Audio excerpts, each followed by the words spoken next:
What is up? It's your boy Kate Sif Wins back with my next legendary guide, and this time we have the conference call, an old returning favorite from Borderlands 2. Hopefully it won't get nerfed. They actually got a buff from the last patch, so hopefully that'll stand. But basically, if you've used it from Borderlands 2, you know this thing basically, as the red lettering said, does this ping everyone all at once. It fires up multiple projectiles in a wide spread out radius, which you can hit multiple enemies at once.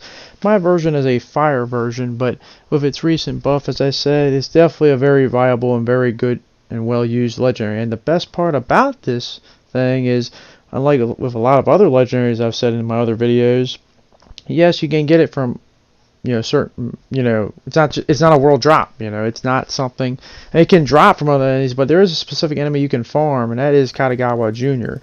He doesn't drop it for me in this case, but Katagawa Jr. is one of the bosses you fight within the campaign of Borderlands on Promethea, I believe, yeah, Promethea, and yeah, they didn't give me it this time, but this is the guy you want to fight if you want to get the conference call. Now, I only got one. That's the fire version of it. And with the buff, it definitely is a very good shotgun if you're one of those people who need a new shotgun, especially after what happened to the poor Flacker. Rest in peace, Flacker. But basically, I'm just going to have to pick on unfortunately, the poor Grave Ward again. I swear, he gets picked on by everybody. But I guess he's the best way to show off a lot of weapons, unfortunately, for him. But I guess good for us. But as I said, once again, this is on Mayhem Mode 3, and as to the parameters, I don't remember them at this point because I recorded this a long time ago, but it depends on the parameters. Most times the weapon's going to be better than usual, but as you see here, it does pretty nice damage. It's not bad at all, and kind of just melts them pretty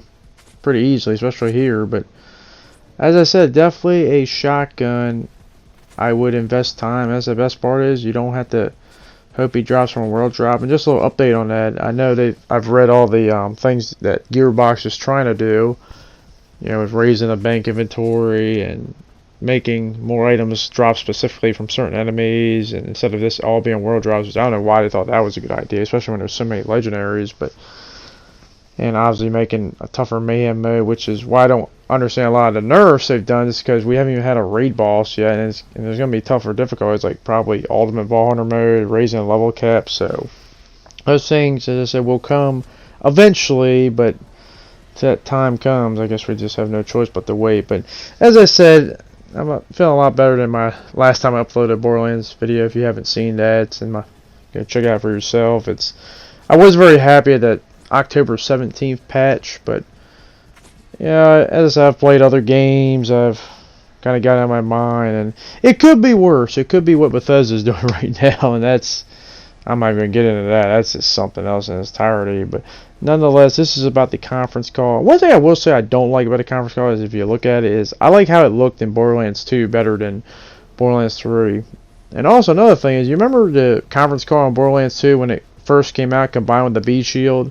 You want to talk about overpowered? That was an overpowered thing. That I could understand getting, nerfed to a degree. And it wasn't nerfed to the point where you couldn't use either one, because the B shield is one of the best legendaries to use in the whole game. And conference call was still very good.